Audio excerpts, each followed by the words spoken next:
Brooke, Mm-hmm. we met 10 minutes ago. We did. This is your first day in Cape Town. Amazing. It's a rainy, windy, stormy day. Our rugby team's called the Stormers for good reason. Ooh. And I'm sorry you're not going to see Cape Town for your first time in the beautiful weather. This is paradise, and it's worth fighting for. Right. So I'm not going to do an introduction. Could you do your own introduction in 30 Happy seconds? to. Happy All right. to. Well, first of all, I want to say how happy I am to be here. It's my first time in this amazing country. The people are wonderful, and I'm just blown away. I didn't come in with any expectations, and I have learned so much. So who am I? I am the founder and executive director of the Lawfare Project. I'm also the founder of the End Jew Hatred movement, which is the first ever Jewish civil rights grassroots movement in modern history. And we have our Brooke just gave me bracelets here. End Jew Hatred. Right. And then in my capacity as the executive director of the Lawfare Project, I run a legal network of over 1,000 lawyers who have dedicated themselves to work pro bono All over the on world. our cases all over the world, and 42 major law firms. And we have brought over 100 cases in the last 8 years in 17 different jurisdictions. And what sort of cases? What's the area of focus?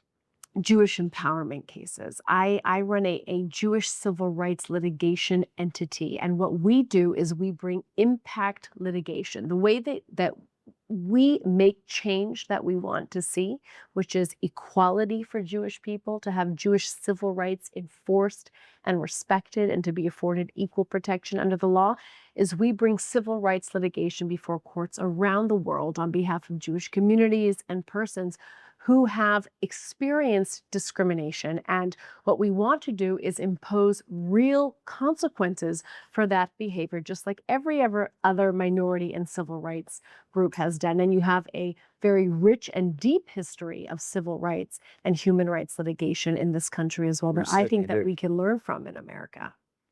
And you do the lawfare locally, regionally, but in the international courts as well. Well, no, we don't. I have not litigated in any international court. I find them problematic. I mean, we can obviously go in. We all know what's happening with the ICC and the ICJ. And America's not part of the ICC. no, of course not. For And good neither reason. is Israel. And Right. which is why I thought it was a bit of a mistake to send an Israeli lawyer to appear and argue before a court that has absolutely no legitimacy, as though we had some sort of obligation to argue, in our defense, why we can engage in self-defense. But we focus on really bringing litigation in North America, and we have also operated in Europe as well. The goal is to empower the local Jewish community to stand up for themselves. We provide pro bono legal counsel and financial support. And through the End Jew Hatred movement, we also provide strategic support for Jewish communities to mobilize in their interest to really affect the change that they want to see on the So, ground. for example, the anti-Semitism that has happened in American campuses relatively recently, has lawfare been involved in defending and protecting students and organizations at universities? Absolutely. I mean, the Lawfare Project, I would say, is behind most of the groundbreaking seminal civil rights cases in the United States against college campuses. And by the way, we're also looking at K through 12 right now, because by the time that they get to college, it's too late. We are seeing a mass amount of Qatari funding coming in, not just to American college campuses and setting up DEI and critical race theory and Middle Eastern studies programs, but we're seeing Qatari-funded curriculum in our K through 12 schools in the United States. And that's what they mean when they say globalize the Intifada. Bring the hate education that is widespread in the Middle East, which is actually what my documentary film was about, and how I got into this industry in the first place, was advocating against hate education targeting children, and they're importing that into the United States. And so we have sued Columbia University. We actually recently just settled with them. We have a lawsuit against Carnegie Mellon University, which is the third largest recipient of funding from Qatar. They've received, our understanding is, over $800 million from the Qatar Foundation. We're suing Cooper Union, which is the school, I'm sure you saw it on social media, where there was 11 students, Jewish students, trapped in a library behind a glass wall while pro-Hamas agitators and mob was banging on the windows with weapons and threatening violence to the Jewish students. They had to be escorted out under police protection. You know what the president of the school did? Nothing. She hid in her office, where she fled, and she escaped from the back Hopefully of the she's been school. fired. What a coward. Has she Absolutely. been fired? No, she has not.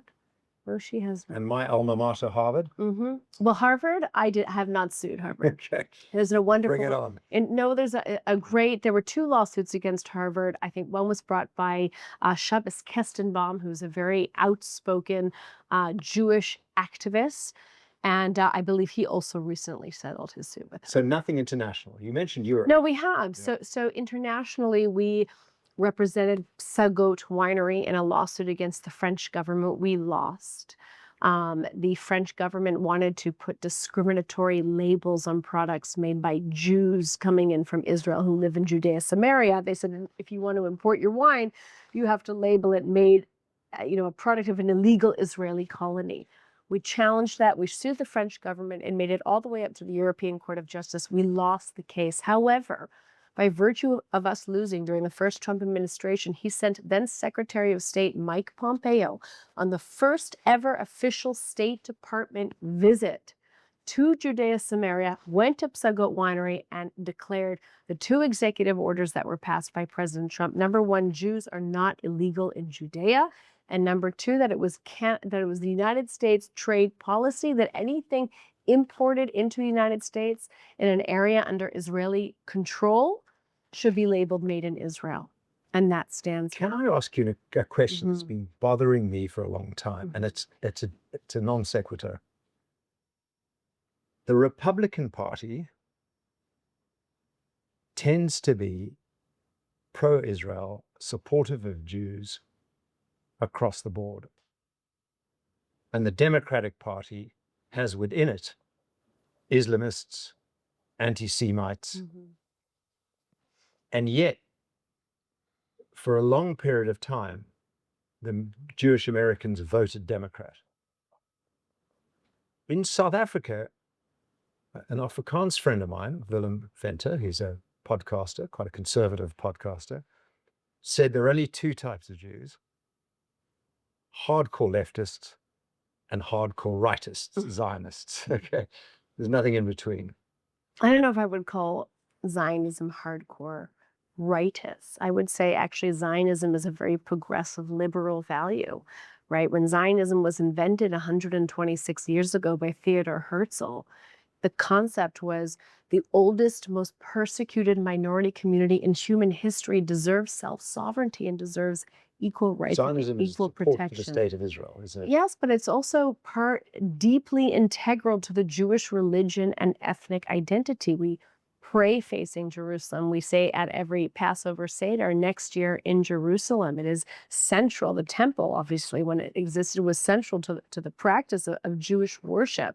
So, Israel and the Jewish people's connection to Israel as the indigenous people to Judea. If Jews are not from Judea, I don't know where we're from. So let me ask you a question. Is your Lawfare Project supported on a bipartisan basis? So what is amazing about what we do is that we take the politics out of civil rights. And I think this is absolutely essential. And same with the End Jew Hatred movement, because the Jewish community, as you said earlier, and so rightly, it has been strategically divided on political partisan lines with anti-Semitism and accusations of anti-Semitism uses these partisan footballs, right? Trump is Hitler or Trump is a Nazi. He is not Hitler. ICE detention centers that the Republicans support are concentration camps. How can you Jews support modern day concentration camps? This false historical revisionist terminology, negates the unique historical experience that we had during the Holocaust, the genocide. And then what it attempts to do is use our pain for political gain. And because we have been divided on partisan lines, there are Jews who are so confused, they don't even know how to stand up for themselves. So for example, We were the first organization to file a complaint under the executive order passed by Donald Trump expanding Title VI of the Civil Rights Act of 1964 to apply to religion, to apply to Jews. This was the Civil Rights Act that was used in America to create equality, right? To get rid of segregation, to create equality, no matter what your race, first executive what your, I don't know where it was on the order. He's passed a lot of, this was last administration, okay? So Trump issues this executive order, and half the Jewish community comes out against the application of Title VI of the Civil Rights Act to protect Jewish students on campus. But why? Because did they not understand this, or did they see it? Well, look, if Obama had moved the embassy to Jerusalem, I would be first online to congratulate him, because Jewish civil rights is a non-partisan issue. And the more we make it a partisan issue, the more we harm ourselves. It has to be it's also an issue that has to be taken separate and apart from the so-called Israeli-Palestinian conflict, or any conflict happening in the Middle East. If you hate a foreign government because of a conflict, you cannot turn around, project your hatred of that government on somebody because of the way they look or where they're born, right? If I hate China for its handling of COVID, I can't go to a local Chinese student, spit on him and call him a dirty COVID spreader. That would be disgusting. But why was it okay to go to my client, Jonathan Carton at Columbia University, spit on him and call him a dirty Zionist baby killer because he's Jewish? And that's political speech. And what we do is we put it right back where it should be, which is in the civil rights arena, right? When I sued the National Lawyers Guild for passing a BDS resolution and refusing to do business with our client, an Israeli business, I didn't have to go to court and argue the legality of BDS. Is Israel an apartheid state or not? I don't care what your political excuse is. That's not an affirmative defense to discrimination. I hate a foreign country is not an affirmative defense to national origin discrimination. I can't have a store that says no Chinese people allowed because I don't like the way China handled COVID. And day one in court, we settled the case because any type of national origin discrimination, all we had to argue was that my client is being treated differently because they are Jewish or because they are Israeli. And that in and of itself is discriminatory. I don't care what your excuses are. It's just common sense, though. Isn't that extraordinary how the world has moved away from common sense? But what I want to ask you is, in South Africa, we have discrimination against minorities, which is quite extraordinary if you think of where we came from during apartheid and the extraordinary efforts that Jewish people in this country made to fight against apartheid and support the ANC and even help the ANC in their, first 10, 15 years of their presidential term in running this country. And yet today, the ANC is anti-Israel and anti-Semitic. But there seem to be two minority groups in South Africa that are taking the brunt of the ANC's racist and socialist laws and ideology, the Jews and the Afrikaners. And there were 140,000 Jews in 1994 when we handed peacefully white minority rule to democracy. There are 40,000 today. Afrikaners, of the 5 million white people or white tribe of Africa, I think just more than half, maybe 2.5 to 3 million are Afrikaners.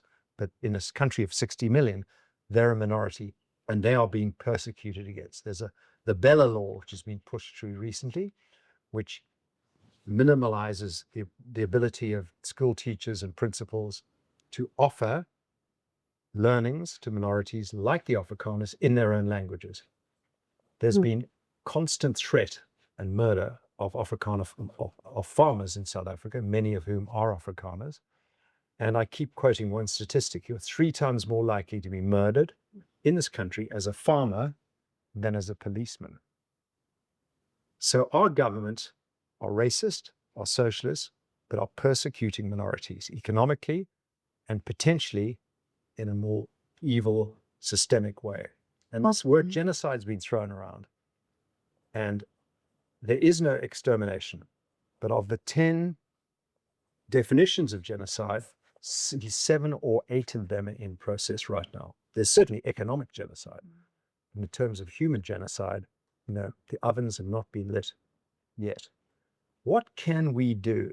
There's an organization called AfriForum, and Sakaliga, mainly that came out of the Afrikaner community, that have been helping state-proof minorities against the government. State-proof. It's a lovely concept.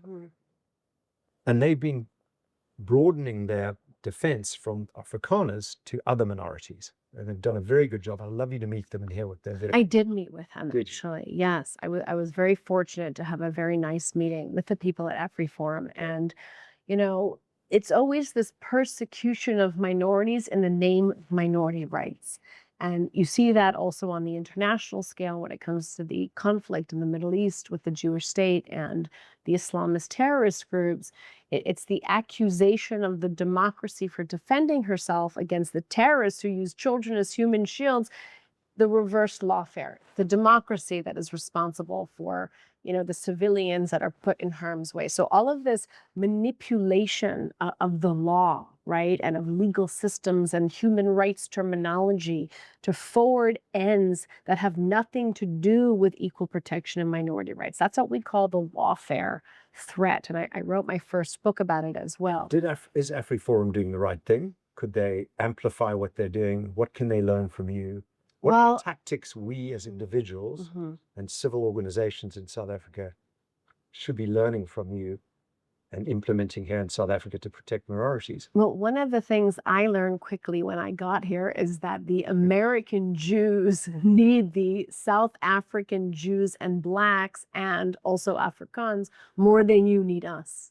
Because you have such a great history of mobilization. You have a wonderful constitution here.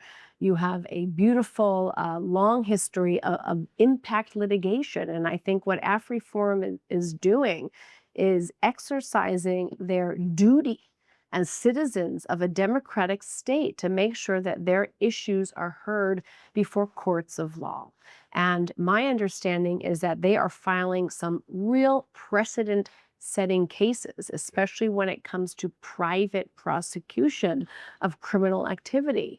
I think there is an enormous opportunity for litigation funds such as mine own and the American legal community and political community to work together with minority groups here in South Africa to ensure there's accountability across borders, right? If you are a school that receives funding from the United States, like UCT does, but you are hosting designated terrorist groups like Hamas and Hezbollah. Which they are. That funding needs to be cut off immediately, and our American partners should be helping, and I think they are helping to do that. There is a lot of movement, whether it's coming from members of Congress like Elise Stefanik to, you know, go after MTN, and there's movement for lobbying potentially to sanction ANC members, as they should be if they are engaging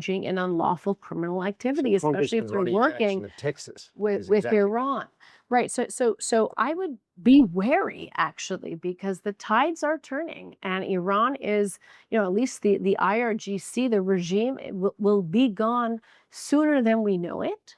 The future of Iran obviously will remain in the hands of the Iranian people, as it should, but the entire banking system and those officials who have been complicit, aiding and abetting the terrorist regime of Iran, are going to be held accountable, whether it's in American courts or South African courts or international courts, right? Justice is a slow wheel to turn, but we are playing the long game here. And the point is that there needs to be consequences for that type of behavior in 2025. It is not acceptable. Brooke, what can we do to help you on this trip in South Africa? Thanks for coming, by the way. I really appreciate you making the effort to come here to South Africa. How can we help you on this trip? And give a message to South Africa, a message of hope, if you can. Okay. Because I tend to be 3 out of 10 on South Africa. I'll tell you that what gives me the most hope is to see really people like you who have moral clarity and conviction and who are not afraid of speaking the truth.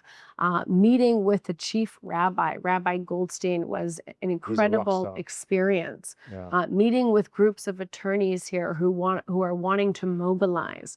meeting with Black Zionist activists who want to come to the United States and help mobilize Jewish American students. Because like I said, I think we need you more than you need us. And we need to understand how to really enforce change through a grassroots mobilization way, whether it's through protests and different pressure tactics, you know, with a 1-2 punch combined with civil rights, human rights litigation. What I'm really looking forward to is bridging the gap over the ocean and making sure that our two communities are not only aligned, but strategically work together. So coming here is really going to make that happen. And thank you so much for doing that, Brooke. Thank you for having me. Wonderful meeting you. You too. Yasher koach to you. Yasher koach. You know, I don't know what it means. It sounds great. It means that you should have the strength to continue to do what you are doing. Because Yasher koach. Yasher koach. You should have the strength. Thank you.